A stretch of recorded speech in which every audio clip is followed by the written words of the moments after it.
Ya, kita kembali dalam Juara Bola Kita Bisa. Tetap bersama Bung Henry Satrio dan Ya. saya Ahmad Sudirwan.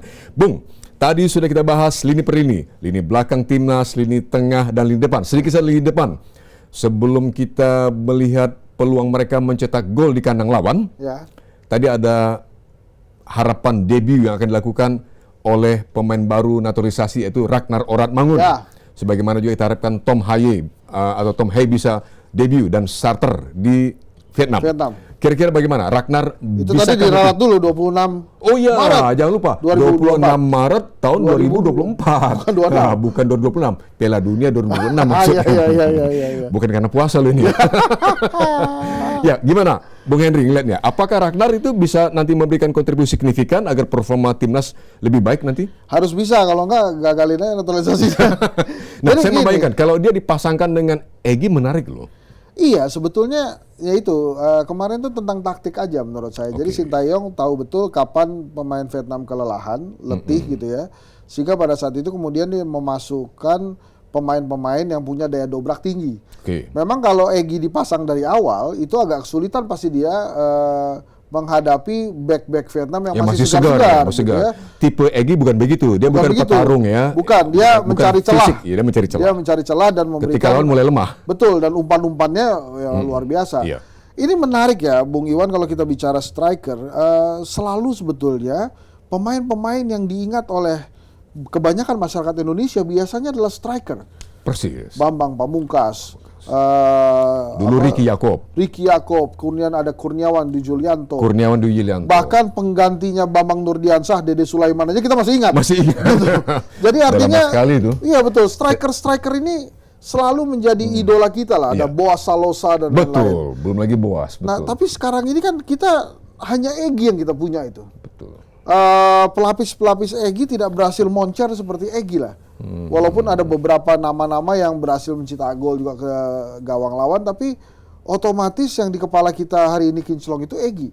Kenapa dalam pandangan seorang Henry Satrio Egy itu masih konsisten? Padahal dalam beberapa pertandingan Egy dalam pandangan banyak fans yang saya ikuti dianggap justru inkonsisten penampilannya. Karena dia yang membuat kita lega aja. Oh gitu. Kadang-kadang membuat umpan-umpan matang yang baik sekali dan kemudian bisa mencetak gol di ya itu kan sebuah kelihayan dalam menempatkan posisi. Seperti golnya yang dicetak ke gawang Vietnam. Dia begitu siap, begitu cekatan, peluang yang sangat percaya diri, betul. Kecil sekali itu cuma sepersekian detik. Iya. Betul. Sepersekian detik itu kalau dia agak kaget bengong ya lewat itu peluang.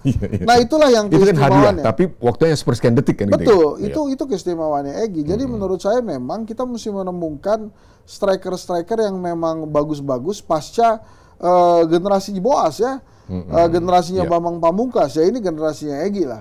Nah mudah-mudahan saja bila Bapak Oratmangun itu hadir gitu ya, kemudian bisa membuat lini serang Indonesia ini lebih tajam. Karena mungkin hanya Indonesia ya yang mengandalkan serangan-serangan dari luar lapangan gitu ya. Persis. Jadi artinya lemparan ke dalamnya Pratama Arhan. Seperti kemarin gol Egy kan dimulai dari lemparan ke dalamnya Pratama Arhan. Serangan lemparan ke dalam itu. Ya, kita masih ingat pada saat Asian Games atau Piala Asia dan SEA Games kalau saya nggak salah. Betul. Ada beberapa gol yang memang diciptakan gara-gara lemparannya terutama di Arena SEA Games itu dari Pratama Arhan. Betul, makanya mungkin cuma kita aja gitu ya yang mengandalkan permainan bola dari bahkan tidak banyak klub lapangan. Di level Eropa yang punya pemain seperti Pratama Arhan loh. Kemampuan lemparan ke dalam yang begitu hebat. Iya, saya juga nggak ngerti juga tuh itu strategi yang kebetulan ada atau memang jangan-jangan nanti di klub-klub bola kita di SSB sekolah sepak bola itu ada latihan lemparan ke dalam tuh gara-gara Pratama Arhan. Tapi apapun itu kemenangan adalah kemenangan. Jadi haus kita akan kemenangan dan walaupun masih belum terlihat lebar peluang kita masuk ke pra Piala Dunia, tapi ya semoga saja kita bisa menembus itu karena kita nyaris saja waktu itu berhasil kalau saya tidak salah zaman Ribut YD waktu itu. Iya, Bukan. Dulu pelatihnya Sinyo Aliandu. Sinyo Aliandu, ya. Tahun 80-an pertengahan. Itu nyaris kita bisa menembus pra-Piala Dunia. Satu langkah saja lagi, sedikit sekali. Waktu itu sedikit lagi. Nah, Bung, harapan besar tentu saja akan ditentukan dalam partai tandang di kandang Vietnam. Sekali lagi 26 Maret tahun 2024, Bung, nggak salah saya kali. Betul. Sudah depan mata, bagaimana Indonesia diharapkan mampu mencetak kemenangan lagi, poin penuh. Tentu saja tergantung pada strategi racikan Coach Shin Tae-yong, termasuk mampukah dia menemukan formasi paling pas, lalu memperbaiki komunikasi tadi Bung katakan, dan menemukan pemain general lapang tengah yang punya visi, dan kemudian memanfaatkan pemain-pemain yang punya keahlian tertentu seperti Egy, yang sudah ditunjukkan di partai kandang, kan?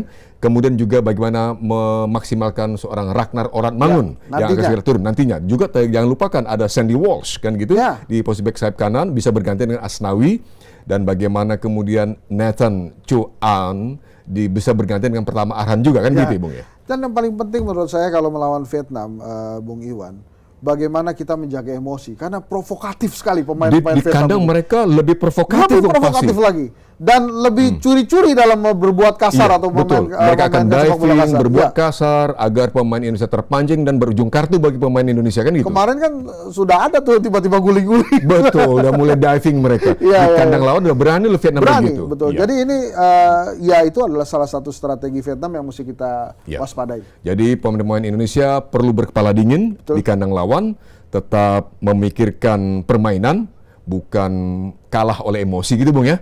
Tentu tetap ada optimisme, Bung, bagi kita para fans sepak bola Indonesia yang cinta timnas. Bung Henry, terima kasih. Kita akan diskusi lebih lanjut pada episode yang akan datang, masih tentang timnas dan satu saat pasti mengenai Liverpool, Bung. Semangat Indonesia. Itulah diskusi dengan Bung Henry Satrio, seorang yang luar biasa. Anda kenal sebagai pengamat, apa sajalah luar biasa, seorang cendekia juga, dan ternyata seorang fans sepak bola yang luar biasa fanatiknya. Dan jangan lupa tetaplah bersama Juara Bola untuk episode-episode yang datang yang sangat menarik dan bahkan lebih menarik dari episode kali ini. Kita jumpa lagi di episode yang akan datang. Juara Bola, kita bisa.